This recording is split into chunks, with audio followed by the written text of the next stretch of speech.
in a matter of hours, we could find one or two things to do that would completely change the trajectory of their year, and possibly their entire business, as long as we kept going. And that was really exciting to me. I mean, it's always about impact, and it just felt like it was more impactful. So I started kind of wanting to shift in that direction. And, the agency just wasn't set up for it, and the way that people we worked with just wasn't set up for it. So I was like, okay, well, that's what I want to do. And so I came home one day and talked to my wife, and was just like, I'm done. It's time to go and do something else. So I think that's important to, a lot of people, they'll go through their journey of entrepreneurship and then you'll hit a roadblock. But I think that like one thing you're sharing is like, sometimes one's just kind of not doing what you want. And that was your roadblock. And you were kind of like, okay, what's the shift? The Move Entrepreneur Evolved podcast. Get on it. And we're back with another episode of the Moved Entrepreneur Evolved podcast. And I'm here and I'm pumped because I'm with Jake Ulkus, but I'm pumped because we butchered it last time and you've got an incredible personality to allow us to do this again. So from the co-founder of Many Mastery and Destined to Scale. What's up, brother? How you doing? Welcome. Yeah, I'm glad to be back. I'm glad we are on round 2 of this. We are round 2, man. We are round 2. Yeah, we got lucky to put it through. So how's everything going around your place right now? You guys got good weather? Yeah, the cold weather kind of is hanging on. So, I'm in the Midwest, St. Louis. So we go from being at 75 one day, and then the next day, yesterday we had frost and tornadoes and all sorts of stuff. So it's all over the place, but spring's trying to pop up. Yeah. I was just we were talking with somebody in Wisconsin, and he was like, it's this real weird thing how you the winter will stop and then you have to actually de-thaw yourself. Yeah. I guess that's real. Yeah, no, it's kind of a mindset shift. You kind of, I mean, that's how it is here. Yeah, I mean, and when you get a good day, you take advantage of it. And then, cause our spring is nice. And then summer turns to triple digits. So, and humid, man, it's humid here. So you gotta enjoy this small little window when you can. So, yeah, I'm in San Diego and closer to the water. And the only 2 seasons we have is, marine layer and no marine layer. It's pretty much all we get. Nice and nice. Yeah. So here we go. Are you ready? Yeah. We're going to go back until December 30th, 2021. Oh gosh. I'm sorry. We're going to go back even further to 2011. You picked up a new Canon 6D. My question is, do you still love it? Actually, I don't use it that often anymore. That's kind of wild. That's funny. I actually even forgot I even had it. So I don't use it very often anymore. I'll bring it out to the lake house. And sometimes, but man, the new iPhones are just so convenient, and 3 kids, you think that I'd be, really kind of getting in on the mirrorless and that Canon, but I don't know. I mean, it kind of, I tried to stretch its bounds and use it for things that it wasn't really meant to be used for, like fast auto focus and all that stuff. And it just wasn't there. So I don't know, but the new iPhones, I mean, my gosh, there's nothing you can't do with them. So I tend to just kind of keep that more powerful camera in my pocket. But the reason that I was bringing it up, it's not just because of the camera, but that was the time of 2011 where really social media started to pick up in imagery and things like that.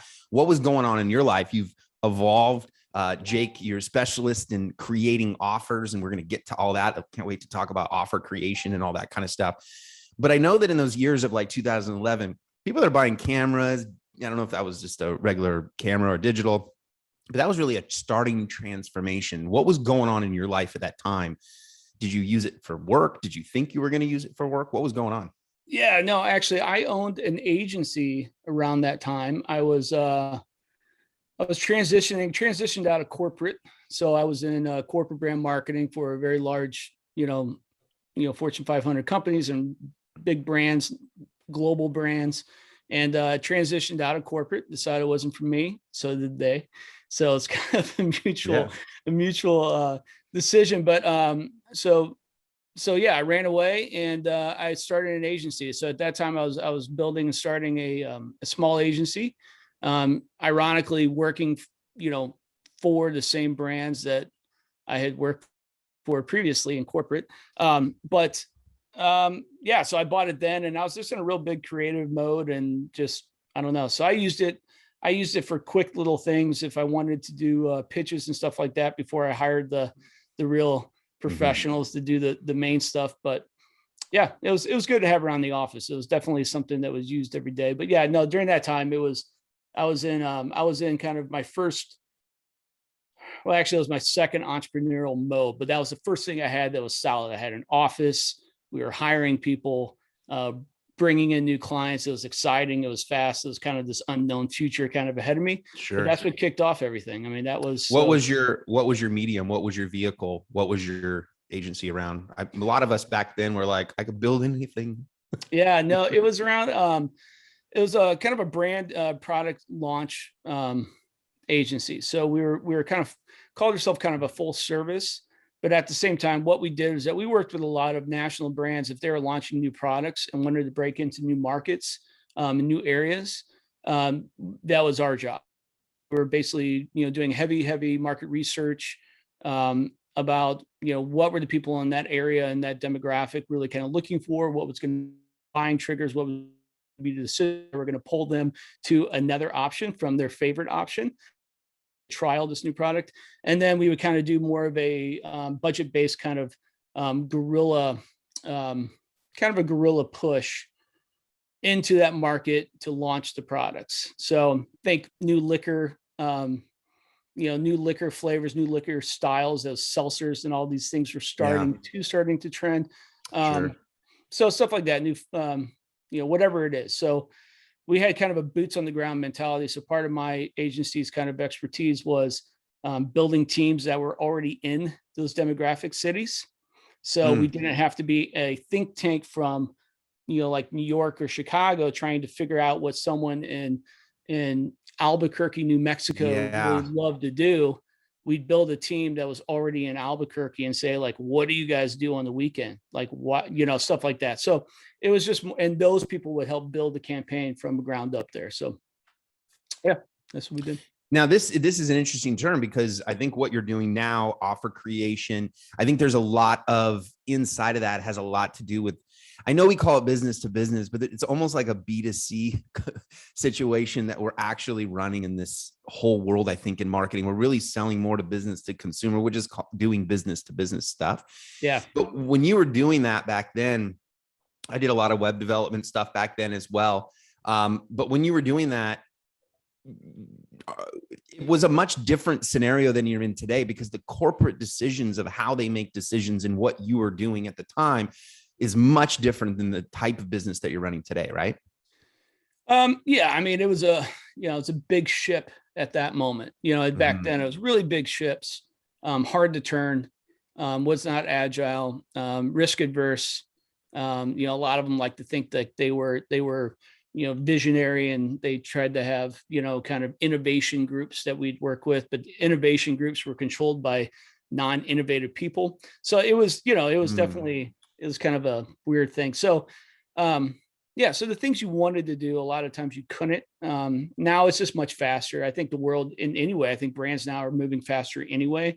I think that there is a lot of red tape and a lot of big stuff, especially as you get into like big name brands that you see across shelves and stuff like that. But, I think that the buyers are more open to smaller brands, more loyal brands. Brand loyalty is kind of spread out across multiple brands within markets.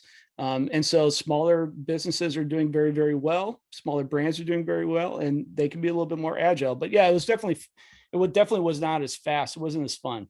So, it's almost like you were in that scenario. It's like you were building a movie, and then you'd have to go to the premiere, and then the whole thing was a picture. Compared to maybe what you're doing in this area now, is like you can make a couple tweaks and make a change in someone's life. Exactly. So a lot of what we do now, it's front heavy. I mean, it's actually like, we can sit down with the business and with the group now, and within, hour, 3 hours, as part of what we do, and kind of, our forensic marketing kind of days, is look at some data, look at some surface data, as long as you have it, and look at what you're doing with your offers, and and figure out and pinpoint exactly missed opportunities. It's something I kind of developed back then, but I've been doing it forever. I call it hidden equity. And it's kind of like, what do you have? What's this gold that you have in your business that you're just kind of passing over on a daily basis because you're trying too many things, you're spread out, you're status quo, and you're really kind of, you've had spaghetti stick to the wall, and for some reason you move to a new noodle. And it's kind of like, no, go back and throw the thing that's stuck, let's do that. So it's it's a lot faster, but yeah, very quickly we can find things that will move the needle for a business and infuse cash immediately right into a company. So I think that, like, kind of making sure that we get the storyline, because I think that this is an interesting thing, because there was a lot of what we would do back in 2011, 2012. You're kind of like had these like the way you were doing is a more of a corporate side. What was the shift? Where was the turn?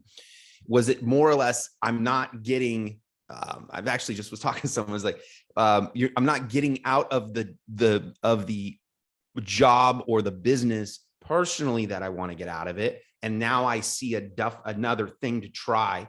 Or did that start to just bleed out and then you had to find something? What type of situation were you in when that transition happened for you, when you left that type of, because what you just told me is you kind of took corporate and then did it on your own, which you basically just kind of took your job, is what I kind of was getting. Am I right? Yeah. Well, I took all the things.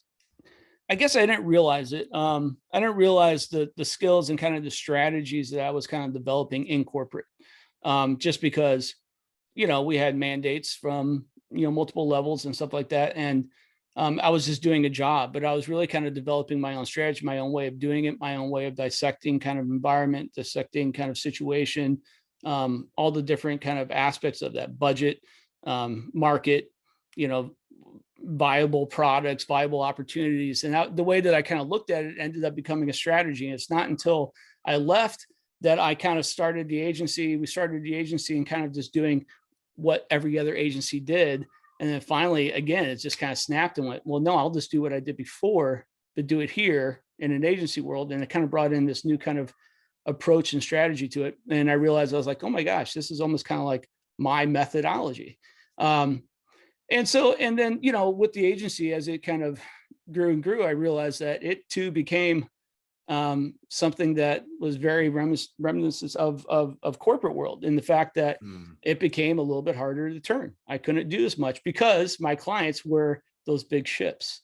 So even though I was agile and stuff like that, the people I was working for, still were in old modes and old methods. Yeah. So when you're coming up with very quick things. And so that's when I sold that agency and started to do what I do now. And that was in 16. So yeah, around 16. So that's maybe a little bit. Was it because I think these are really important for people, like, because I think that like intuition is quite important.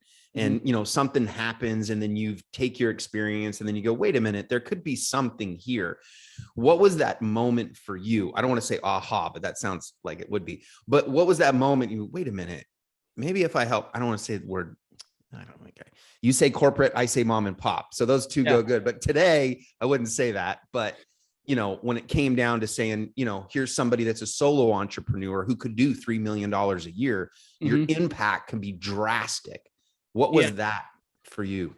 Well, again, it was kind of for my corporate days. When I was in corporate as part of channel development, I pretty much helped. Part of my job, I was in control of about 3,500 mom and pop businesses that were pretty much dealers for a lot of our products and resellers and stuff.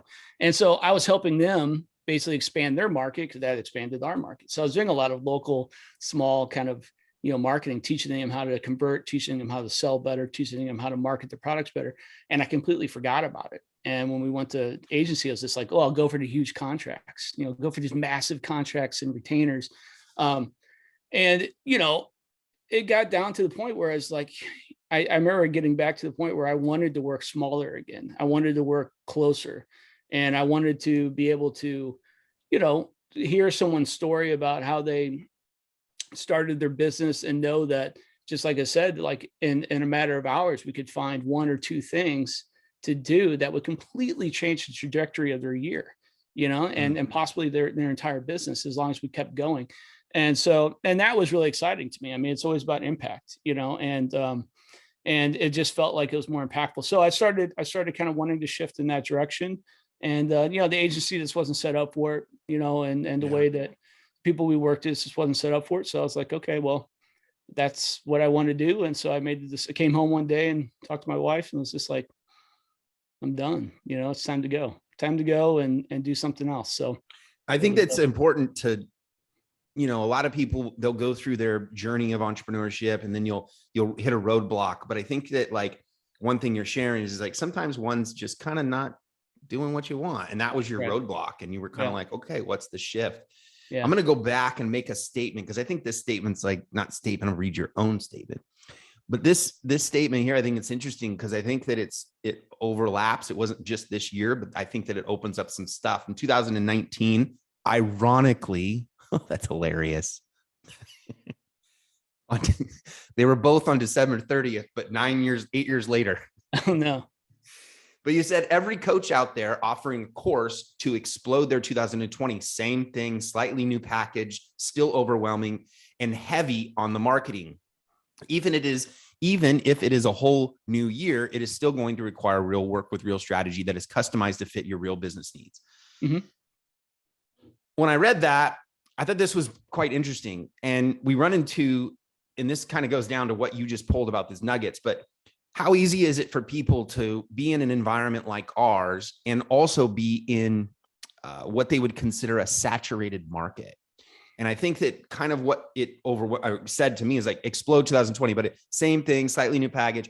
Wouldn't you agree that this just happens in this is not going away? Right. So at that time, it would have been the same statement in 2015, 14, 13. And I think where I'm getting at is, how do you share with people or even talk about the scenario that it really isn't the market? It really is, how do you present yourself? Yeah. I mean, the market, the market, has the bookends. I think market, people, interest and everything like that has the bookends, and the bookends, the shift, so it's like, I think if you just kind of roll in the same thing, you're never actually leaving that little container. You're just kind of moving down the line, so I think, the market doesn't shift. So yeah, how do you present yourself differently? And a lot of times it's just about, how are you attacking your business differently? What's important to you in your business? And I think, I think it was around, you said 2019. I think it was around that time where we started getting busier with the kids, right? And I have 3 young kids right now, 11, 9, and 6. Sorry, all girls. They keep us busy. And my wife, left corporate, and she came over and started coaching with me. She started working with me in our business. So it was both of us into this entrepreneurial world. And I think it was about that time that we realized that, something's got to shift in the way that we present us and the way that we work, where we have to be proactive on the kind of business we want to, and the kind of business we want to portray, and the kind of business we want to lead, and not worry about the market. Let the market kind of find us, and find us, and a different market kind of find us. And really that for us, that was about kind of leading with life and understanding the life that we want, starting with that first, and then finding a way to build the business to maintain that life. And I know lots of people say that, but they don't do it. And that's what I'm saying. Same business, you're going to attack this world. You're going to, this is going to be my year. And then you do the exact same thing. You sell and repent, sell and repent. And your life just kind of is this trailing, flailing thing that gets drug amongst the rocks behind you as you're, chasing, this fulfillment, trying to make money and then deliver on your promises. And so it was just kind of a shift for us of saying like, no, instead of doing that, let's just carve out our thing and really do what we want, and then build the business to support that. And the people that market can keep on shifting down the line, but it's moving with those bookends. We just kind of anchor here, let the market go, it gets wider, and then people kind of fall back and people kind of find us. They kind of, I don't know, it's just kind of presenting your business in a different way that makes sense to you, versus the same old thing that I think people are just regurgitating, I think that's the thing gets a lot of people wrapped up in their head, is that we're in a world of offer creation is around also who you are as a person. Is that kind of what you're getting at, right? And if that's the case, what you're saying is I could build an offer that includes certain things that I would be serving people. That would be stuff I'd want to serve them. Is that okay? Yeah. And so, yeah. And I think that another thing that I was going to do, and I'll kind of pull back just a little bit because this will dive us into like some offer stuff. But, you know, when people think about an offer, what is it that you find that people think wrong about an offer? Like when people are like, oh, I got to make an offer. What do you think it is that they're like missing totally when they go to put that offer out? I think that people try to solve problems by mimic strategies, which is one problem I think is bad. I'm a big fan of like first principle thinking. But mimic strategy being like, well, I'm in a web builder, I build websites or I build funnels, we'll just go there. That's something a lot of people understand.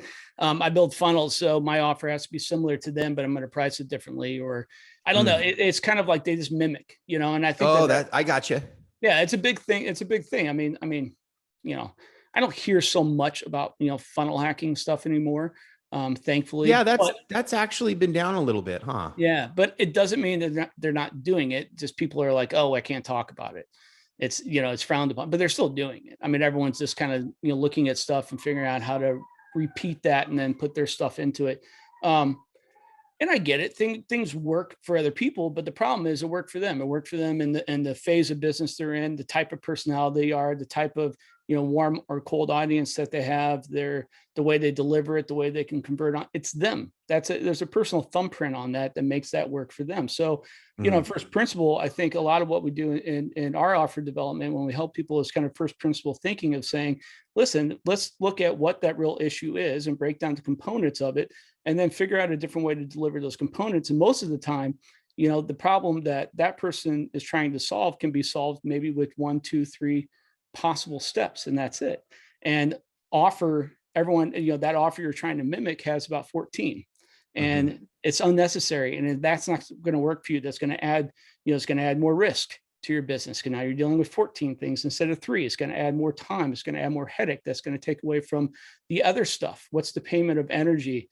What's the payment of family expense that goes in to manage those 14 versus 3? So it's really kind of understanding exactly what is going to be the way to solve that problem as fast as it can that works for you and the business you're trying to run, and going at it that way. And it's basically, again, it's saying like, how are you going to show up? And it doesn't matter what they're doing. How are you going to show up and solve a problem that makes sense for you? And also makes sense for your market, makes sense for the people, but it's so I think a lot of people are getting that wrong, and that they're going and mimic. I think that, I don't know. I think that people are leading with price first, which, which is always an issue, I think. Wow, this opens up a good conversation. Yeah, go ahead. This will be interesting. Okay, go ahead. I think people lead with price. And I think, when you're in launch phase, when you're in entrepreneurial, first phase, you're doing the millionaire math, I have to sell this to do this to equal this. Well, why are you doing that? It's because you have a final, number result that you want, and you think, oh, I'll make $1 million. That'll solve everything, that'll fix everything. And for us, we kind of look back and say, well, why? Why? Why do you want $1 million? What do you need $1 million for? No, I mean, I'm not saying you don't. I'm not saying don't do it, but I'm just saying, like, know why you're doing it. Because what comes with trying to make $1 million? How big is that machine, right? Again, how much time is it going to take? How much resources? How many hours you want to work? What do you want to give up in order to make that $1 million? And once you have $1 million, do you need it? Are you just going to use that $1 million to add more things?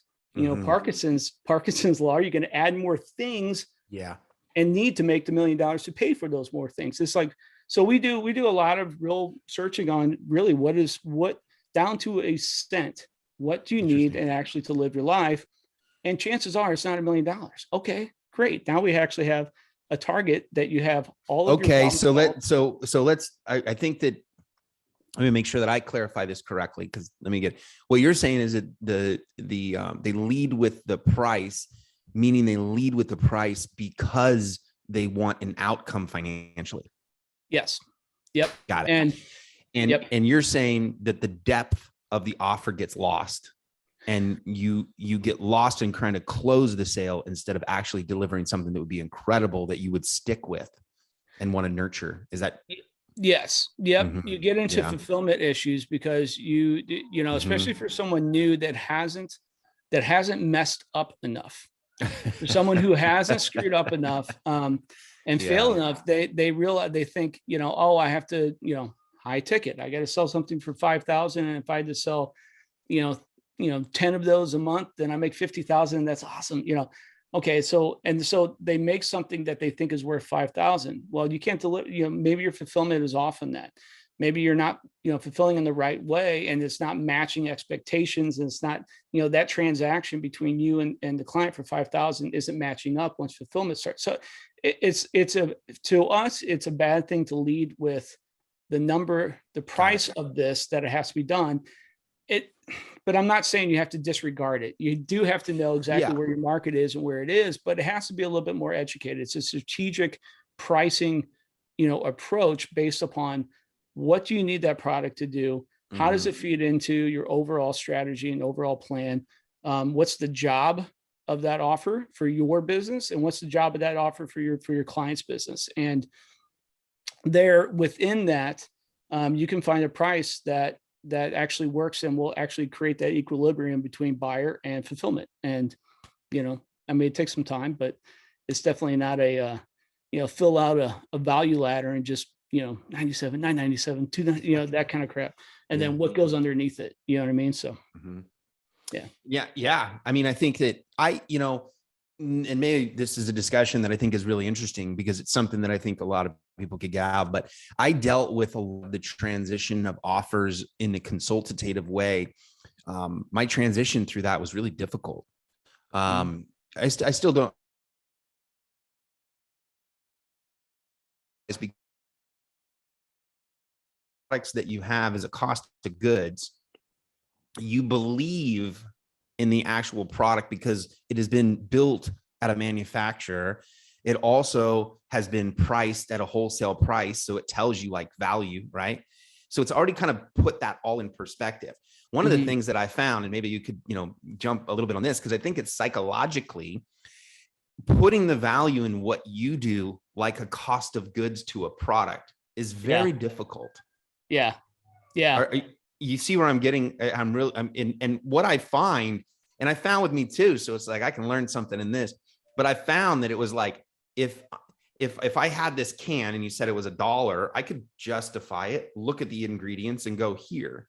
But when it comes to like people, the value of your information and what you can do, that is not as easy because it becomes personal. Do you find people having to become confident as their offer so they can deliver it? Yeah. It's a big thing. I mean, it's not a, you know, cost plus model approach to figuring out how much you're going to charge something. You know what I mean? It's like $2, got $3.50 of cost put into it. I need to make X margins. I'll just do this. Yeah. That's not, no, the value has already been built. Like you're not the manufacturer, but in this case, you're the manufacturer and the product. Yeah. In a way. Yeah. No, a lot of it, I mean, definitely it's confidence. I mean, it comes down to the fact too, is that like, if what you do is not valuable and what you do does not bring effective, positive change that your target market is looking for, I'm sorry, but even if you can sell one or twice, you know, once or twice, you should not be charging what you think you're charging for it. I mean, you can't just run out and charge money for it. I mean, it will come back and bite you. I mean, you're going to get a bullwhip, right? You're going to get a bullwhip effect, and it's going to hurt, right? It's going to hurt. It's going to hurt your market. It's going to hurt your reputation. It's going to hurt goodwill. It's going to hurt everything. So yeah, you do have to be confident in what you're selling and what you're delivering, but that confidence has to be real. It can't be just, you know, it can't just be puffed up and you know, someone says, you know, don't, you know, you're worth it. Well, okay. I mean, I'm all for it, right? I'm all for kind of that positive mindset thinking, but let's be realistic. Is it really worth it? Right? I mean, is it really worth it? And, you know, I've sold and I've helped clients sell plenty of things that have zero financial return. Zero. I mean, feel good products, Yeah. right? Things that have zero financial return. You will not make a single dime on the return of this. And we've been able to sell it for, thousands of dollars, but that's because it still had value. It just wasn't monetary value to them, right? It had value. It was filling a lifelong mission, something that was very personal, something that was emotional, right? So, it's all about, again, it's not just like cost plus. It's basically saying like, how is this really fitting into their lives? How is it actually going to transition their lives? Is there an emotional, we always say, what's the tangible, what's the emotional result of what is about ready to happen? And, a tangible result is going to result in a financial return for them, an emotional result. In a certain bank account. Yeah. Right. And an emotional result can sometimes be even much more valuable than the tangible. And if you can touch into both, which most of the time you can, then you can justify spend as long as you can deliver on it, as long as you can actually fulfill on it. And that takes time. That takes time to understand exactly how you do that, understand exactly the steps, the least amount of steps required to do that. And once you have that, now you're confident. Now, when someone says, hey, I got this problem, I can solve that. Hell yeah, I can do that. Let's go, and when you're at that point, you're not really selling. You're just basically delivering. You're transferring that confidence and the ability for them to see where you're going to take them. And once they see that and they believe it, then you're good to go. What is it you think about an offer that triggered you? People choose, sales. I'm going to do sales or whatever. What is it about an offer that makes you, think that there's the friction there for you that makes it exciting? Yes. You mean like times that I've been sold that I've gotten? No, what is it about offer creation? Because I think that, anything that we're doing when it comes to these kind of things, like when you're doing an offer, you're going through out there, there's an art and a skill. And anytime, you have an art or anything like that, there's this cool thing about it, but there's gotta be something that challenges you in that art to be able to want to do it over and over again. What is it about offer creation? Because that's very specific. Yeah. What is it about doing that with people over and over again that gives you the, like, if I can get this offer, if I can get to 10x it, or if I can get this person to believe, what is it that for you that you're like, this is it, like, this is fun? I don't know. I mean, for me, it's so fun because it's like a forensic puzzle. It's like figuring out what's in their business, what do they do, what kind of value can they truly provide, and then putting together this puzzle about how does that relate to their market, how does that relate to people on the outside, how can they transfer that to other people. I don't know. It's fun for me to be able to quickly sit down and a lot of what we do is one-on-one. Even in our programs and groups and our memberships, we spend a lot of time in one-on-one. I mean, face-to-face. I think the pure measure of whether or not someone is real deal in my book, what I look for in other people, is whether or not they can sit down with you face-to-face and just flow and be able to ask questions and then come up with answers and solutions and on the spot. Anyone can read a script and regurgitate stuff that they read in books and then for sure say, figure this out and drop this into your business and just do this. That's the mimic marketing I was talking about. So it's I don't know. It's exciting to be able to kind of help people solve problems with their own business, but do it in a way to come up with offers that will bring effective, long-term real change, not even long-term all the time, sometimes short-term change. But that allows them to feel and have fun and feel good about the business they're building. Again, a lot of people we work with are going for more than just money. They're going for time. They're going for, stuff. It's like, hey, do you want to work 3 days a week? Fine. It's like, that's not crazy. Let's figure it out. Let's be realistic on what it can look like, but let's figure it out. And if we can actually help them develop offers that excites their market, helps their business grow and allows them to kind of keep that time and life container intact, then that's what excites me. It's just, I think that's really cool. And I think I used to always say to myself, because I worked for Harley Davidson when I was younger. Oh, cool. And then I worked for Honda when I was younger before that. And I used to always go, man, I was fortunate to work for good products, right? Yeah. I mean, Harley used to leak everywhere, but the good product was really the branding, right? Yeah, yeah. And then you've got like Honda, and it's like, well, you can't mess that up, So that was a beautiful thing. And I remember as I got older, I said, man, as I get older, if I have something that I'm super confident confident about, you don't mind going the extra mile. Working for Harley Davidson when people came in was not that big of a deal when it came to them offering something. They all knew that it was X amount of dollars. These are all the things that you're going to get with it.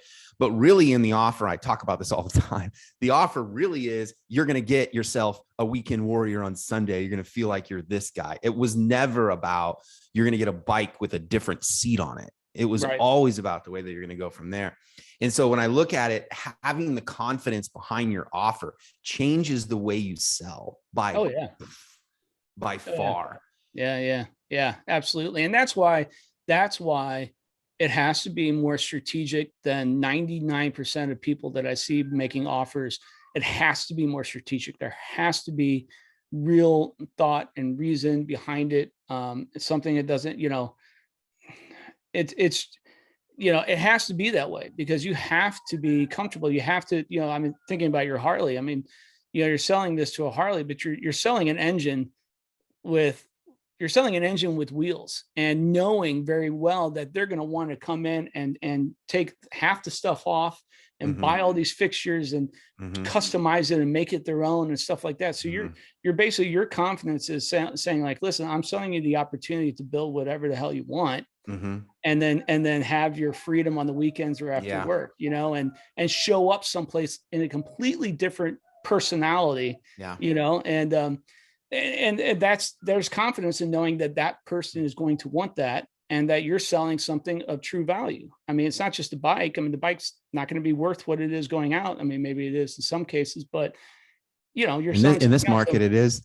yeah, no kidding. But it's so yeah, you have to be strategic about the offers you make, because you have to be confident. You have to be excited about what you're selling, and I don't know. I mean, that's what I see. For some reason, I kind of see it out there for a lot of coaches and consultants, but their offers are they're afterthoughts. They're afterthoughts for what they think they should be doing, or what they saw someone else do, or what, they learned in some course or something like that, or something that they think will kind of check the box for the amount of money they're trying to charge, or they think that they need to charge. Yeah. I think that you keep going back to that, because when Harley Davidson made the Harley, and again, we're just on this, but he decided to make a motorcycle. He didn't say, I want to make a $4,000 motorcycle or whatever it was. He said, I want to make a motorcycle. And he went out and made that motorcycle. I said, I want people to show up and feel good, or I want to be in the war and have people shoot off my motorcycle. I don't know, whatever it was. Right. Yeah. But I think that that's like, that's really kind of what people want in the long run. In offers, what are the stages? And I think that this is probably like super important for people to hear, because I think you could give this really good. When somebody comes in to start their offer, there's stages until you find the one that sticks. Like, I think it's a living and breathing thing. Yeah. And I think that there's an emotional, what you say, like in our Move 30 that I do, is like 30 days of like these actionable things that you take. And like by day 7, if you're doing an actionable thing, 99% of us feel like, I'm going to quit because this is just kind of dumb. And I know what to do, but I don't want to repeat it every single time. Right. And then day number 14, you're like, okay, I can do this, but it really sucks. But this is how I feel. What are those stages of people create an offer? I feel like an idiot, or I'm confident and then I'm not, what are those emotional things that happen in the journey so that people can go, oh, then that's where I'm at?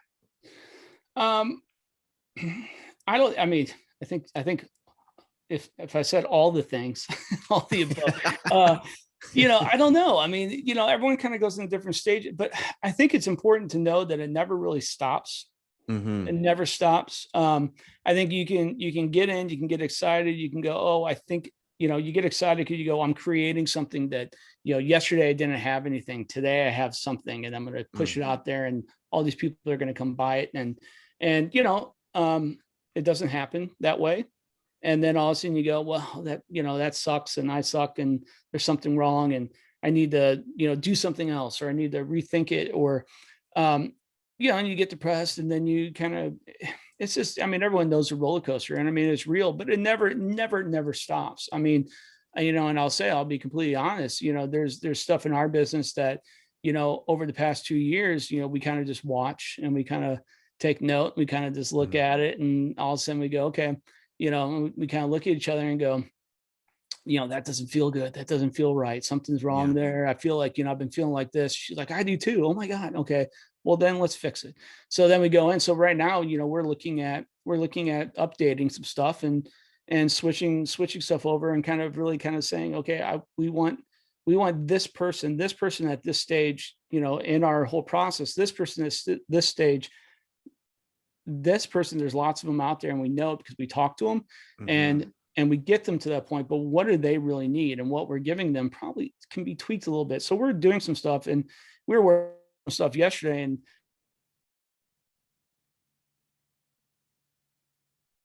I feel it. She's like, I feel this, like, feels really, really, good and clean. And so it even happens to us that we kind of sit there and go, oh gosh, it's working, but I don't really like how it's working. And I think we can press forward, or we can change it. And, with everything I've always done, it's like, if something doesn't feel right, I change it. And I don't try to power through it. I change it, and, well, I think that, like, it's perfect what you're saying, that, because I think that, like, a lot of people, I've dealt with it, you're dealing with it. And I think it's like, even though, you have a basketball, you still have to go, like, play and miss shots. Yeah. It's part of the game. And so I think that, like, what you're sharing is, like, so important for people that are making the offer, because if they're making the offer, you don't have to live with it. One thing that it was a long time ago, I saw this, but when I was in retail, one thing that you don't do is you don't have somebody come in, and then let's say that I was selling some sunglasses and it's a $125 ticket. You want to be like, hey, I'm selling these for $89 over here. And then you're like, sell them for $189 over here. And then I can give them a thing over here. It's really like, what does the market dictate that the brand already established the price point was? Yeah. But when we do offers the way that we're here, one thing that I think people underestimate is you can try to sell it at different prices, put a different thing in there. You can literally sell the next person, the next 10 people, something not totally different, but you can give them little things. In that scenario, I think there's some flexibility. Yeah. And I think, to me, it depends on the model, the fulfillment model of that particular offer. Obviously, if you're doing something in, like, a group, we do almost a lot of hybrid group programs. Okay. So lots of one-on-one private work within group programs, and stuff like that. So it's very difficult. Like, we would never sell, entry to something like that more expensive for one than we would the other. We reward people for longevity, obviously, but, so coming in, I mean, we're just kind of saying everyone kind of is the same. Now for private work and stuff like that, when we work with people a little bit closer, I mean, absolutely. You have the ability, and if you're actually in a true, I'll call it a sales conversation. Sure. I hate that, because you're not selling, you're trying to figure out how to solve the problem they're having, and what is your expertise and assets that you have, and process and methodology that's going to allow you to do that. But I mean, definitely, if you're talking about going deeper than the last one, or providing more, or hey, you know what, honestly, it's like, we could do all these things, but you don't really need that right now. I mean, being honest with them, understanding exactly what's going to get them. I mean, I pull back all the time and saying, like, here's something, I know you're talking about this, and really, typically I could probably come in and sell you something for, 5 figures, but you don't need it. So let's not do that, because really that's just going to piss you off, and you're not going to be happy with what's happening, so let's pull back, let's do this, and this is going to cost you $2,000. It's like, you can change your pricing based on what it is. The main thing is that, again, like I went back and said, there has to be an equilibrium of that transaction. That the person on the other side has to understand exactly where that is going, right? And understand where you're taking them. If they understand that, and they're good with the price that you're charging them to do that, they're going to be happy with it, especially only if you can actually reach that destination. And if you're doing it for less, and you pull back and you deliver on your promises, why in the world wouldn't they continue to go to that next destination with you? You know what I mean? And so I agree. so I think you can be the agile with that, but it has to be the delivery, the fulfillment moments have to be set up for that kind of thing.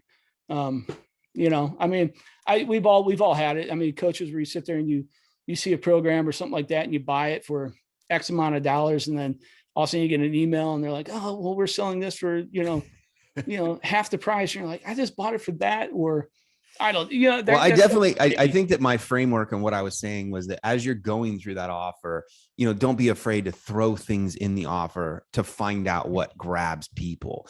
But it's like, okay, let's kind of, like you were saying a bit ago, you're like, hey, maybe there's this, you can kind of put it in, sell the same price, whatever it is, but you're seeing if that's like the thing that's going to hook people. Well, go ahead. Yeah. And I will just say this. A lot of times it's not about, like, for me, when I think about it that way, it's just understanding like what is going to solve that problem for that person. So if you're like, listen, what I'm hearing in this conversation, if you're talking to them, what I'm hearing in this conversation is that, you sound to me like you require a little bit more, accountability over anything. We could come up with a plan, but you have a hard time kind of sticking to it, so let's do this. And that still the same offer delivered in a different way, emphasis on a different part, which could dictate a different price, and the price doesn't have to be more. It could be more profitable, but less money, because now your accountability, moments are tiny. Your effort to deliver. Yeah, exactly. So it could feel really good. Like I said, the equilibrium, it could be really good on their end because they're like, yeah, I'm getting this really easy to deliver on my end. And I might be making twice as much in profit based upon my effective hourly rates, how much time I'm spending to how much money I'm getting back. So I was doing a bunch of offer stuff, and I picked up my Oculus. I put that thing on, and I have that VR Pokerstar. I think. Yeah. And I don't know. You heard of it? I don't know. Pokerstar, probably. Yeah. You play it? Oh yeah. Yeah. I'll look with the VR. Yeah. I'll look. We gotta do it. Yeah. Tell me it's not the best thing in the world. It's kind of weird, but yeah, it's totally weird. So for anybody who doesn't know, basically it's Pokerstar or whatever, you put that thing on, and the moment that you have you done it with your buddies? No, I've never done it with anyone I know. Dude, it's the best thing in the world. So basically you put this on, and then you look over to your right and your buddy's there, and you just start laughing because they look so much like it. But that's not the kicker. The kicker is you can go in your stash and you can grab cigarettes. Oh no, I've never done that. Oh man, you could grab cigarettes and you could smoke them, and you go, and it blows them out. They have cigars. Oh no, I've never done that. Oh man, it's great. It's great. Now I went on that tangent and I forgot what I was going to say because that was so much fun. But I guess that other than that, let me think. That's what it was. I had gone on there, and if you remember, you go into the lobby and then you're waiting to go in. Well, when you're there, you look up, and they're basically selling you all these tokens and stuff. And it was really interesting because I looked up in this VR thing, and there was just literally this box, and it was an offer. It was like, okay, this, and a bonus this, and you get these with this. And so I guess where I was getting at is how much in your life do you find yourself being out in normal world, and you're like, hey, they're doing an offer right now. Oh yeah. Well, I mean, everything's an offer. I mean, every single thing is an offer if you think about it. But that's like the perfect moment for that. I mean, think about how many people actually click on those things. I mean, I've never done it. But it's absolute intent. There's a reason why you're there. You're kind of hooked. You've been there for a little bit. You're out of the game. You're back in the lobby, or you want to get into a tournament, and they're dangling that prize money in front of you, but you don't have enough to get in there with the buy-in. So it's really easy. Your card's already loaded in. It's like click, and it's awesome. But yeah, I mean that's what it is. I mean, they understand exactly who they're talking to. They basically say, like, here's how to solve the problem. You probably have maybe one of three problems right now. You're out of cash and you're burned out and want to get back in. You want to get into a tournament, or you want to level up and get into that new set of games or anything like that. So it's all around us. It's just and they're simple things. Yeah, they are. And I think it's kind of like when you open your mind, you kind of go, wait, people are making offers to people all over the place. Yeah. It's not like it's that weird on these two things. And I think that these are, I think that there is no question on the bigger side, but some people like to go against them. What's your thoughts on bonuses and your thoughts on guarantees? You know, I don't know. Bonuses for me, I don't do bonuses. Not to say I haven't. Okay. So, someone's listening or watching this and they go, oh, I remember he did this. I have done them in the past. I didn't feel good about it. I just feel, I don't know. It kind of grosses me out. I don't know. I find it to be like, listen, if I can't attract you based on what I'm offering, then, sweetening the pot means I haven't done a good enough job with with the problem I'm trying to solve. Now, that to say that, I also say that on calls, like I said, hey, listen, if you really want this, we can just jump on the call anytime you want. I'm agile. I can work that out. I can, we can do texting, and, if you need something during the week, just text me. Mm-hmm. That could be considered a bonus, but it's not like red flag bonus. And here are the bonuses. So I think that there's a certain, to me, once you become kind of sophisticated enough in marketing, especially internet marketing, you realize that bonuses are really nothing. They're just things that should be included anyway, that just got a red circle wrapped around them to entice people going, wait, there's more. But is that a psychological trigger that no matter how much we don't like them, it works? Like a bait and switch is the same thing. Nobody liked it, but they sure sold a lot of shit with it. I tell you what, and yeah, I mean, it could be. I mean, I understand that, like, the problem is the bonuses typically are things that will solve the next problem, or there's things that are solving the problem before the problem you have, like, right now, that you should be solving before you buy the big thing. You know what I mean? And you know what I mean? So, like, hey, listen, I'm trying to, I want to increase sales. Well, here, the bonus is I'll give you my, highly converting sales page. Well, I should have a highly converting sales page and be working on that before I sit there and how do I market better, or something like that. It's like, there's certain things you should fix, or, okay, after you get the sales page, how do you, here's my retargeting, funnel campaign that'll bring people back. Well, that's going to be the next problem I try to solve. So it's kind of like, what, I mean, I get it. But at the same time, I prefer to really kind of just say, listen, this is the offer. This is what I'm going to do for you. If you're the person that wants that and needs that and feels good about it, and you like us and you want to work with us and you want our level of attention, let's talk. You know what I mean? It's like, I don't need a stack on all this stuff. And I don't, like, even the offer stack, I know people love it, but it's just not something we want to do. And it's kind of like, I just want to offer you something. And if you want it and you believe me and it feels good and it's going to solve your problem, let's go. And and again, that goes back to being like, listen, I'm just going to market and do the offers and build the business that works for me. And that will attract people that like that, and mimic marketing. They did bonuses, so I got to do bonuses. Oh, you need at least 3 bonuses. You need 2 upsells and this and that. I get it, but I don't know. I mean, it doesn't always work. And if it doesn't feel good for you, don't do it. And so we don't. What was a past offer that you just thought was super cool? Like, you worked on one and you're like, dude, this is going to be cool. Oh gosh, we have one right now. So I have well, I don't know. I mean, God, we have a lot of them, but working with a recruiter right now, a guy who is an ex-recruiter, that his offer is pulling, basically helping new recruiters kind of, get to their next hire, to hire a recruiter and build their business. But the cool thing about it is that it's so short and impactful and powerful that it's really like, it's something that honestly can be done in like 30 minutes to an hour, and it changes their entire world. I mean, the people that are going through this, 30 minutes to an hour, and they use that, and it's 30 minutes in front of you. I'll teach you how to do this. I'll show you this thing, and you're not doing it. and we'll set your business up like this, and this is how you approach it, and just do this. And it's just that small thing that we say, like, huge impact.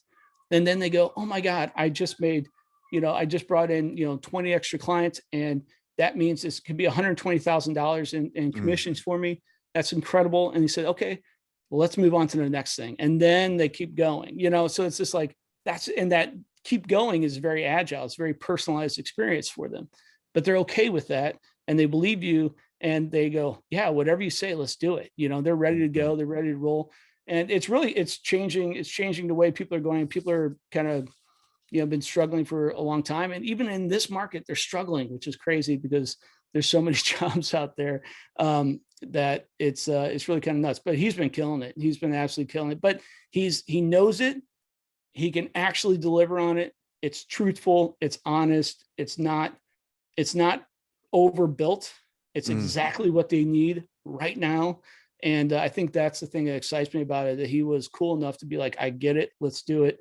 What if we did this? No, let's pull it back. And honestly, for let's say it took us about four weeks to build that, and really kind of hone it in. And every single time we talked, we're like, what else can we remove?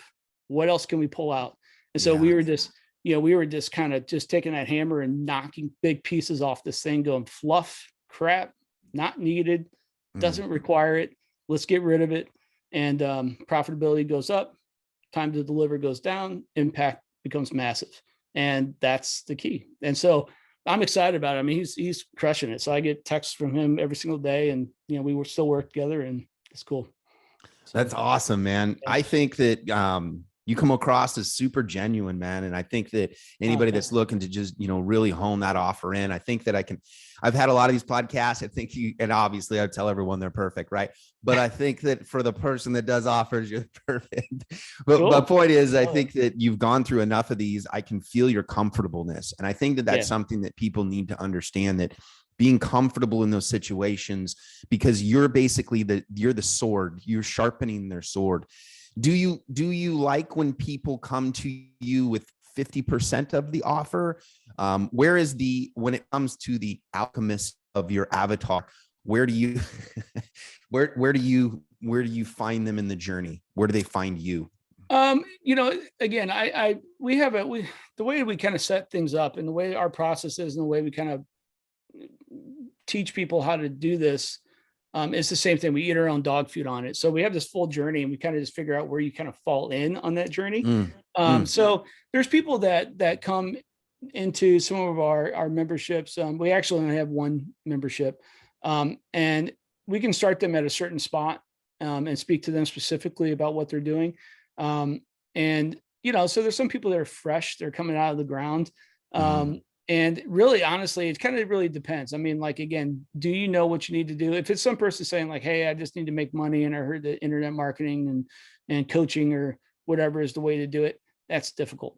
Okay. It's difficult, but, we have people that are just like us. They come out of, 16 years of corporate into, agency, into this and that. It's like, you don't even know the knowledge and the power you have to change. Like, it took me a while to understand, like, everything I did over 16 years was actually a methodology. Let's use that. I can use that.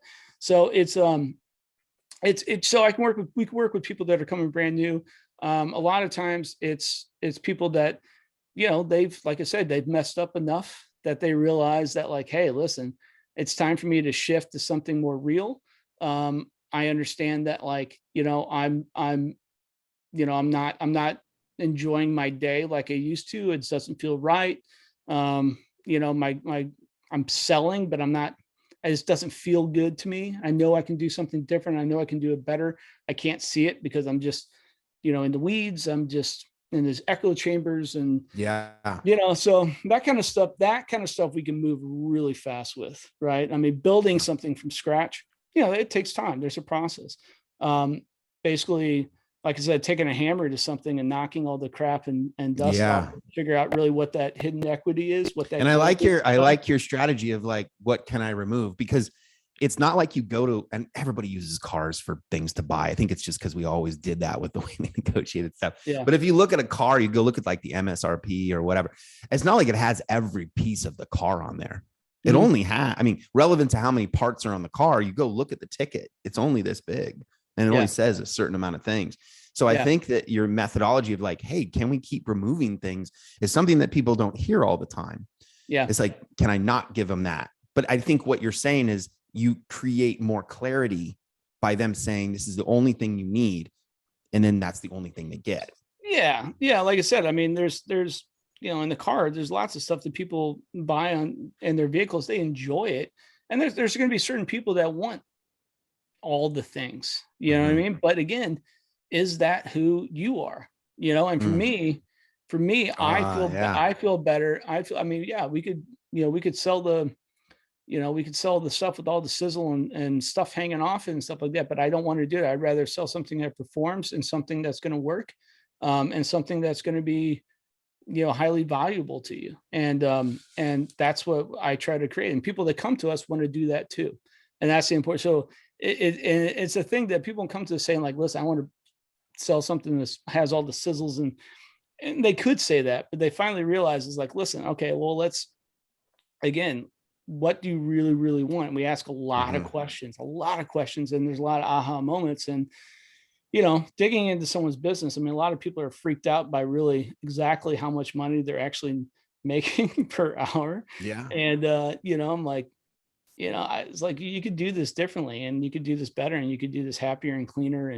And again, someone's coming to you asking for directions. Are you going to give them the scenic route so they can go look at the ocean and stuff like that when they don't need to go see that? Or are you just going to tell them how to get to the damn place? So yeah.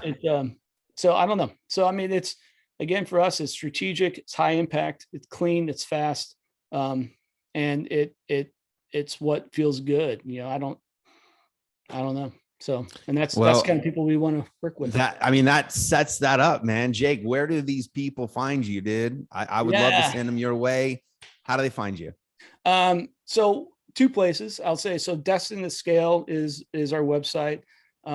It's how it's spelled, destined2scale.com. That's just kind of showing one of our entry points into where we work with people. But really, honestly, it's like, if you want to talk about this and you want to just jam and talk about stuff, Facebook, Messenger, just message me, cool. And just say that, hey, you found me here. Gladly talk to you. I like to get in depth. I like to talk to people. And that's it. So it's like content. Yeah. Put out content and try to do all that, but I'd rather have like conversations and really kind of hear your story and what you're dealing with and what you want to build. So, well, I think you laid that out, man. You said, look, I want to hear people's story. And you said that in the beginning. So I think you circling on that. That's awesome. Yeah. Yep. So that's it. Yeah. Well, what an incredible experience. You've been an incredible guest. I'm sure I'm going to probably have you back on. I'm going to have to loop you back on. Everybody's going to enjoy this. I'm sure they learned a lot about it. Not only that, they learned like these transitions are real for you. And when you're doing an offer, this is exactly the transition that you have. So I just want to say thank you. The audience is going to say thank you. Another episode of the Moved Entrepreneur Evolved podcast. Jake, you're the man, brother. Thanks a lot. Thanks for having me. See you. If you like this episode, make sure you smash the like button and subscribe to the YouTube channel. Just like Nike is to athletes, Moved is to entrepreneurs.